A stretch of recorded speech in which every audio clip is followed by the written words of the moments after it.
Hey guys, we've all seen those commercials. How'd you like to be smarter, prettier? How'd you like a free car? Well, I've got a question for you. How would you like free energy? It's all around us in nature, and we've been using it for centuries. Up until the Industrial Revolution, when we started using fossil fuels to meet our energy needs, most of them were met by nature.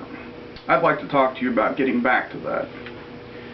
By using natural energy, we can reduce the cost of energy, rely less on other people to fill our energy needs, and maintain an inexhaustible source of energy, all while reducing pollution. First, I'd like to say, everything has a cost, even free energy. To collect power from the sun, wind, and other sources, tools must be built to harvest and store this commodity. Builders sell these tools to people wanting to use them, so switching over can be expensive. A small solar panel starts around $200, but cost can be offset by using snowball effect. This can be on a small or large scale, small being an individual household, large scale can be a corporation or even a city. One panel will reduce the cost of what you spend on a monthly energy bill. That money can be saved until a second panel can be built, creating more savings. As the savings continue, eventually the house will be self-sufficient and you won't have any more bills from the energy company, creating great savings for you. Next, I'd like to talk to you about how natural energy can free us from some of the bonds that we can't control. Much of our crude oil is bought overseas.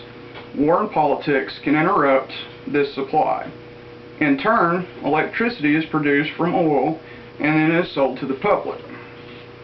Many factors can slow or stop the supply here. Electricity is run through a grid of wires from a power plant to whatever building it's going to.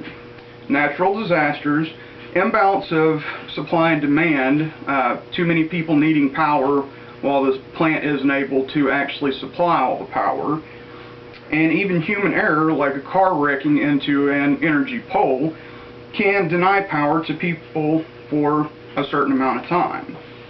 By using natural sources of power to maintain a self-sufficient dwelling with on-site collectors, most of these factors are rendered non-existent.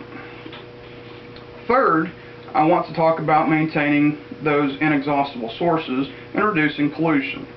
As I said earlier, energy is all around us, and we've been using it for a very long time. In ancient Egypt, the pharaohs used mirrors to reflect sunlight in their palaces and light the inside. Early ships caught the wind to drive them across the ocean. Mills use wind or water to turn large stones to grind wheat and corn into meal. None of them created pollution like the burning of coal or oil. Today, we view fossil fuel as a necessity, and while it does hold a convenience and power potential, its use is harming our home. As our technology grows, however, there are better means of getting back to nature. Solar panels and wind generators are easier to build, less expensive, and more efficient. The natural power sources are ongoing and won't stop while we quickly eat away at what is buried underground. In closing, I'd like to remind you how we can benefit from using natural energy. It reduces cost for us, it reduces our dependence on others, and it's vastly more abundant and cleaner than what we're currently using. It is empowering the thought of how much each of us can contribute just by doing a little. This is a natural world we live in. Why not live naturally? Thank you.